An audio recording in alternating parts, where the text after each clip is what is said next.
Le personnage principal du film n'est pas là. Il est joué par Paul Kircher, qui joue un garçon qui a 14 ans au début du film, qui s'appelle Anthony. Moi, je joue la maman d'Anthony. Moi, je joue Stéphanie Chaussois, qui est la fille dont il tombe amoureux.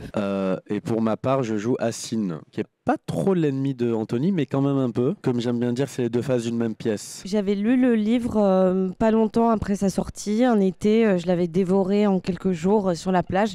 Et je suis devenue vraiment fan du travail de Nicolas. Et c'est vrai que j'étais très étonnée merveilleusement étonnée quand on m'a proposé de jouer le rôle d'Hélène, la maman d'Anthony, parce que non seulement j'adorais le livre, mais en plus j'ai trouvé l'adaptation très très fidèle au récit. Et voilà, il y avait tous les ingrédients pour faire un bon film. J'avais lu le livre puisqu'on me l'a offert au moment où c'est sorti et j'avais beaucoup aimé. Je l'ai relu au moment du film, du casting et tout ça. Et pareil, comme Ludivine, j'ai trouvé que l'adaptation était très fidèle et le scénario, c'était... Enfin, on voyait les images directes, c'était très parlant. Bah moi, je vais mentir comme elle, je l'avais lu avant. Non, mais moi je l'avais lu avant, on m'avait conseillé et je l'ai lu en 2021-2022 et incroyable. Enfin, ce que raconte le bouquin en fait, surtout au-delà du film, au-delà de tout ça, ça parle du déterminisme social et de plein de choses comme ça, de la reproduction sociale, donc incroyable et Nicolas Mathieu l'a très bien raconté. Moi j'avais vu Teddy, leur précédent film, enfin celui avant l'année du requin, j'avais adoré et après ça a été assez basique, hein, casting, 2, 3, 4. Je me souviens, je l'ai vu passer.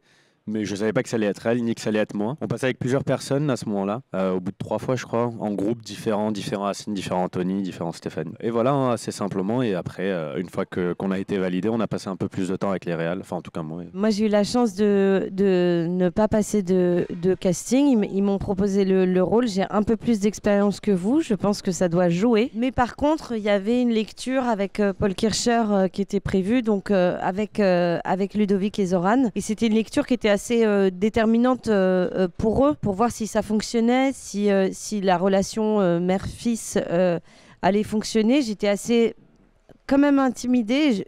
J'avais pas la pression d'un casting, mais j'étais curieuse de voir si ça allait fonctionner. Moi, j'ai 3 filles, j'ai pas de garçon, donc c'était assez nouveau pour moi et la lecture s'est extrêmement bien passée. Et j'avoue que quand la lecture s'est terminée, j'étais heureuse de voir qu'effectivement il y allait avoir de la complicité. On a tout de suite senti avec Paul que ça allait fonctionner. Ouais. Moi, la violence qu'Hélène rencontre, c'est bien évidemment le chômage dû à la fermeture des hauts fourneaux du Grand Est et elle fait face à l'alcoolisme de son mari. Disons que malheureusement on a tous connu de près ou de loin quelqu'un de toxique, donc il suffit pas d'aller, il n'y a pas besoin d'aller chercher très loin pour malheureusement se connecter à ce genre de relation. La violence que Angelina elle subit, elle est plus finalement à la fin du film. C'est un peu le seul personnage qui se confronte à ça et qui va être frappé par la réalité de ce que c'est d'aller à Paris, de vouloir faire une autre vie, de faire des études et tout ça, et c'est une vraie désillusion pour elle. Je pense que le personnage d'Assine, il le subit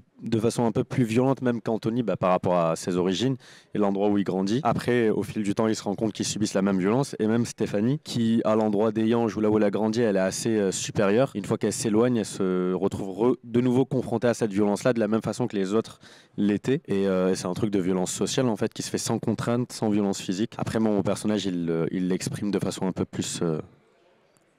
Après, moi, je pense qu'on a grave grandi avec les années 90, puisque en termes de cinéma, de musique, moi, je pense que c'est un peu l'âge d'or et c'est des trucs qui sont restés musicalement dans le cinéma et à plein d'égards. Et c'était pas si difficile que ça d'y plonger, et même aujourd'hui, tout revient de ces années-là, que ce soit vestimentairement parlant, dans la musique, dans le cinéma, il y a tout un truc de...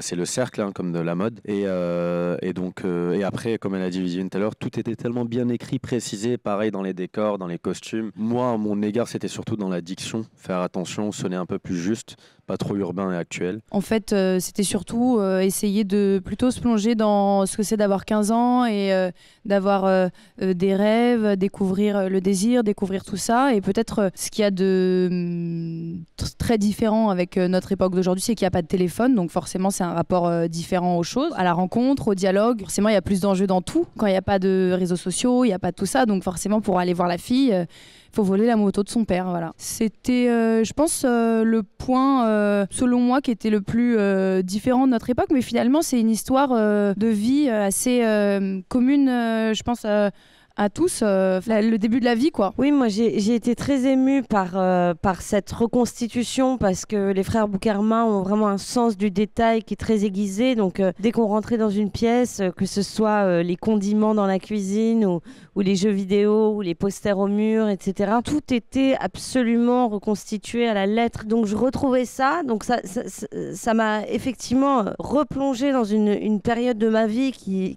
malheureusement est de plus en plus lointaine. Mais je me suis souvenu exactement ce que disait Angelina, qui est très juste, c'est le sujet de l'adolescence, il est universel, quel que soit le décor finalement, quelles que soient les circonstances sociales. C'est pas qu'un film social, c'est un film sur la naissance du désir, sur la peur de se déclarer, sur la peur d'être ému par quelqu'un d'autre, etc. Et je trouve que voilà, on y est tous connectés, quel que soit notre point de vue.